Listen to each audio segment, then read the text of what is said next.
ফেসবুকে thumbnail add করলে view বাড়বে, রিচ বাড়বে, আর খুব তাড়াতাড়ি মনিটাইজেশন পেয়ে যাবেন। ফেসবুকে কিভাবে থাম্বনেল অ্যাড করতে হয় তো চলুন আমরা প্র্যাকটিক্যালি দেখি। তার আগে ছোট্ট একটা রিকোয়েস্ট করি, যদি আপনি আমার চ্যানেলে নতুন এসে থাকেন তাহলে দয়া করে আমার চ্যানেলটা সাবস্ক্রাইব করবেন, পাশে থাকা বেল বাটনটা ক্লিক করে রাখবেন লেটেস্ট ভিডিও সবার আগে পাওয়ার জন্য।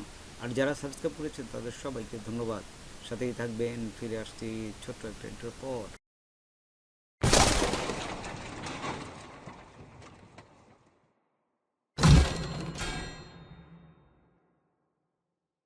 প্রথমেই আপনাদের পেজে আসবেন, পেজে আসার পরে এখানে দেখুন এই যে ক্রিয়েট রিল আছে, এইখানে ক্রিয়েট রিলে ক্লিক করবেন।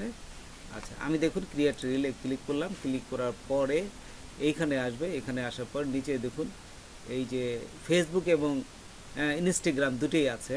তো এই কোনায় ক্লিক করবেন। তো এখান থেকে যদি মনে করেন যে আমি শুধুমাত্র ফেসবুকে করব, তো এই ইনস্টাগ্রামে টিক চিহ্নটা উঠাই দেবেন।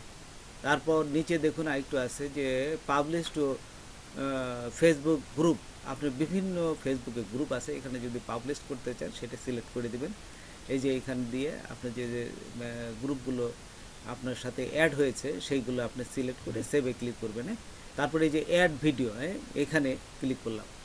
ক্লিক করার পর এইখানে আপনাকে চেনাই দিতে হবে যে কোথায় ভিডিওটা আছে। এই ভিডিওটা ক্লিক করার সাথে সাথে আপনার ভিডিওটা এই যে এখানে চলে আসবে। তারপর ভিডিওর একটা এই যে এইখান থেকে ভিডিওর একটা টেক্সট দিবেন। আচ্ছা, দেওয়ার পর এইখানে দেখুন ট্যাগ আছে, এই যে নিচে ট্যাগগুলো দিবেন, reels, viral, funny, trending, imaging. এইগুলো দেওয়ার পর নিচ উপরে দেখুন এই যে আপলোড ইমেজ, এইটাই হচ্ছে মেন। এই যে থাম্বনেলের নিচে আপলোড ইমেজ, এখানে ক্লিক করলেই আপনি যে থাম্বনেলটা তৈরি করেছেন এটা আপলোড করে এখানে দিয়ে দিতে পারেন। অথবা এই ভিডিওর যে এই যে বিভিন্ন ফ্রেমগুলো আছে এখান থেকে একটা চুজ করতে পারেন। এর নিচে যদি যাই তো এইখানে দেখুন আরেকটা কোলাবরেটর আছে। আপনি যদি কোনো পেজ থাকে সেই পেজ লিঙ্কটা এখানে দিয়ে দেবেন, তারপর নেক্সটে ক্লিক করবেন। আচ্ছা, নেক্সটে ক্লিক করার পর এখানে অবশ্যই এই যে প্লেলিস্টে অ্যাড করবেন। প্লেলিস্টে যদি দেওয়া থাকে আপনার কিন্তু ভিডিও ভাইরাল হওয়ার সম্ভাবনা থাকে। এই যে ফানি ভিডিও, এখানে একটা প্লেলিস্ট আমি অ্যাড করে দিলাম। তারপরে এই যে শিডিউলে যাবেন, শিডিউলে যায় কোন সময় দিবেন তাহলে অ্যাকুরেট টাইমটা ঠিক থাকে।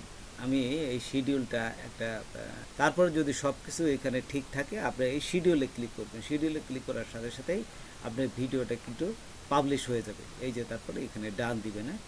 এই যে রিলিজ ডান। এইভাবেই একটা ভিডিওর থাম্বনেল যুক্ত করে আপনি ভিডিও পোস্ট করতে পারেন। তো বন্ধুরা, আজকে এ পর্যন্তই। নতুন কোনো ভিডিও নিয়ে আবার আপনাদের সাথে হাজির হব। যদি আমার ভিডিওটা আপনাদের ভালো লাগে বা কোনো উপকারের সাথে অবশ্যই সাবস্ক্রাইব করবেন, আর একজন বন্ধু হলে শেয়ার করবেন। ধন্যবাদ সবাইকে। আল্লাহ হাফেজ।